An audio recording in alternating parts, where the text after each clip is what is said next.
Hey everybody, so Zenith here, and I'm playing some Absolver, and yesterday I discovered what I guess you could call as a new tech.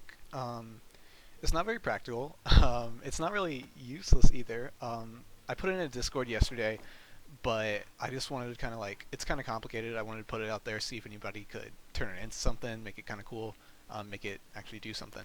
But so I'm using my test deck, and I'm only going to be using my alternate, so and just the top three. So just keep in mind, like I have hammer kick and forward right, spinning high kick and forward left, double palm and back left, and they all loop into each other. So hammer to spinning high kick to double palm to hammer kick.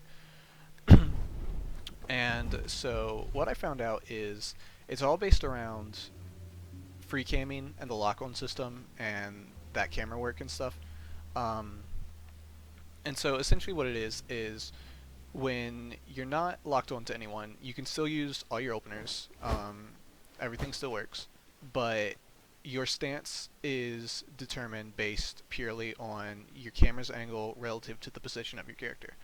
Um, so what that means is, like standing here, I can angle my camera and I'll use my attack. And it's a little bit backwards. It's flip-flopped from side to side. So if I'm facing forward left, then I'll use my forward right. And if I'm facing forward right, I'll use my forward left.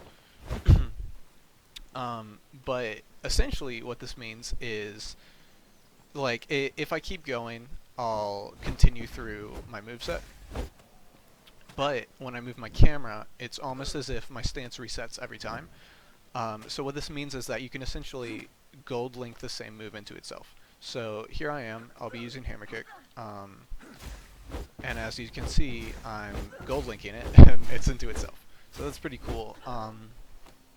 It's not super practical in the sense where, because I have to keep moving my character or my camera to be in the same kind of angle relative to how my character finishes his animation, I can't like aim it, so to speak. So it's not super practical, but on moves that are like large horizontals, like spinning high kick, you can actually, since the hitbox is so, I guess, longer, I think it has more like viability almost. Um, so there are a couple problems with this. Oops, I meant to go into practice.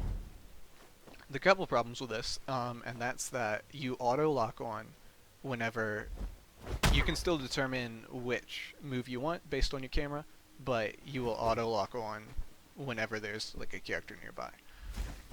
See, I'm just here, use a move, automatically locks on. There's actually a workaround this that I discovered, and the auto lock system is based purely on this little triangle that's floating over your opponent's head. And it's based on the visibility of that triangle on your screen. So see here, the little triangle's there, and I'll automatically lock onto them. However, if the triangle is obstructed by something, so if it's the person's head or my camera, if I'm not facing them, I won't lock on. See here, it's obstructed by their head, and I won't lock on. The exception to this is my own character's body, so I can actually, the triangle's still visible through my character's body.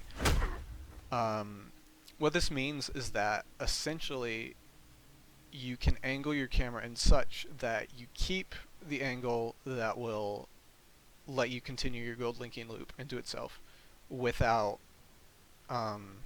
automatically locking onto whoever you're fighting. So here I am.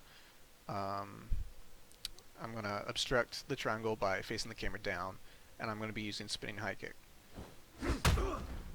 So I can get 2 confirmed hits with the spinning high kick by realigning my camera and not having the triangle visible.